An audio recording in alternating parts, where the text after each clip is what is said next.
मैं सबसे पहले मैं डॉक्टर यशवंत सिंह परमार, जो हिमाचल निर्माता के रूप में जाने जाते हैं, सदैव हम उनको इसी नाम से पुकारते हैं, क्योंकि हिमाचल के निर्माण में सबसे महत्वपूर्ण योगदान उनका रहा है। उनको जन्मदिन के अवसर पर सभी प्रदेशवासियों को बधाई देता हूं, परिवारजनों को भी देता हूं। और हिमाचल प्रदेश के निर्माण में डॉक्टर वाई एस परमार का एक बहुत बड़ा कंट्रीब्यूशन होने के साथ हिमाचल की प्रगति में भी आगे बढ़ करके एक लगातार उनका योगदान रहा।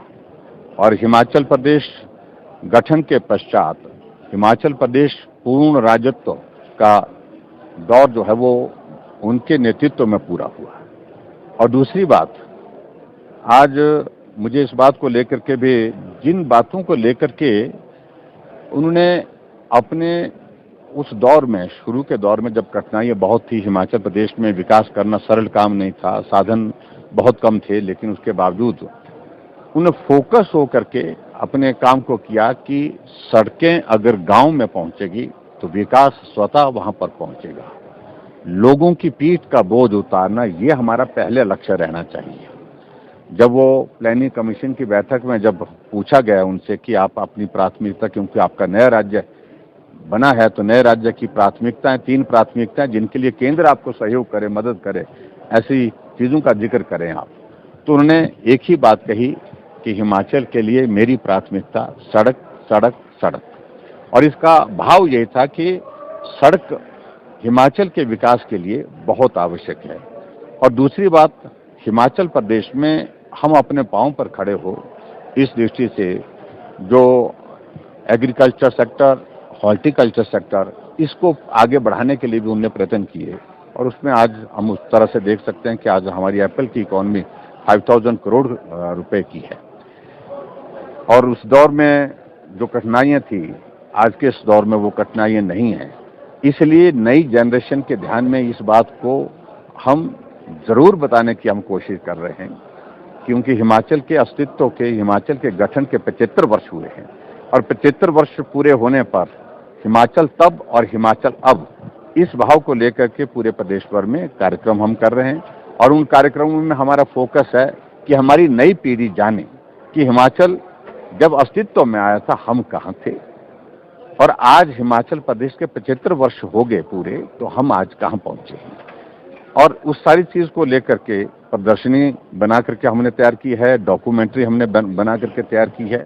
कर्मचारियों को अपनी बात कहने का अधिकार है, अपनी मांग रखने का अधिकार है, मैं उसमें बिल्कुल भी मना नहीं करता हूं, रखना चाहिए। लेकिन उस वक्त हमारे सामने की परिस्थितियां जिस प्रकार की है, उन सारी चीजों पर अभी तक कहना कठिन है।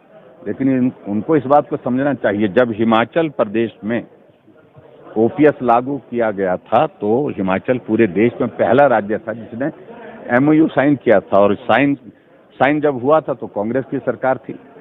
आज वो नेता इस दुनिया में नहीं है, उनके नाम पर ही यहाँ पर चुनाव लड़े जाते हैं, उनके नाम पर ही ना होने के बावजूद भी आज भी उनके नाम पर ही बातें की जाती हैं।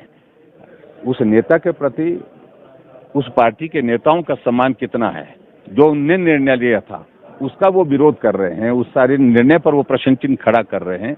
तो मुझे लगता है कि ये उस कांग्रेस पार्टी को सोचना पड़ेगा कि उनसे हालात पूछिए कि क्या लागू हो गई, क्या सांस फूली पड़ी है।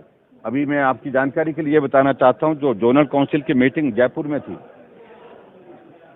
अशोक गहलोत जो कांग्रेस पार्टी के सबसे सीनियर मोस्ट लीडर है, सबसे सीनियर मोस्ट चीफ मिनिस्टर है, वो गृह मंत्री के सामने गिड़गिड़ाते रहे कि हम घोषणा तो कर चुके हैं, लेकिन उसके बावजूद ये लागू आपकी सहयोग के बिना, मदद के बिना संभव नहीं है, हमारी मदद करिए। प्रदेश की स्थिति ऐसी नहीं है कि हम इसको लागू कर पाए। मुख्यमंत्री अगर खुले सभी मुख्यमंत्री के सामने वहां पर इस तरह की बात कह रहे हैं तो इस बात को समझना चाहिए। कहना आसान होता है लेकिन करने में कठिनाई है। समाचार मिला है हमारी पार्टी के एक बहुत तेज तर्रार नेता प्रवीण शर्मा जी, जो अपनी अलग पहचान के साथ जाने जाते थे और काम करने के तरीके में, बात करने के तरीके में वो हमारे बीच में नहीं रहे। जो मुझे जानकारी मिली है कि उनको हार्ट अटैक हुआ, बीमार चल रहे थे वो काफ़ी अच्छे से, लेकिन उनके जाने से पार्टी को भी क्षति हुई है। ईश्वर उनकी आत्मा को शांति दे, परिवार को इस दुख को सहन करने की शक्ति दे। और ये लॉस जो है, ये नुकसान जो है हमारे संगठन का भी हुआ है और संगठन के साथ साथ में परिवार का भी।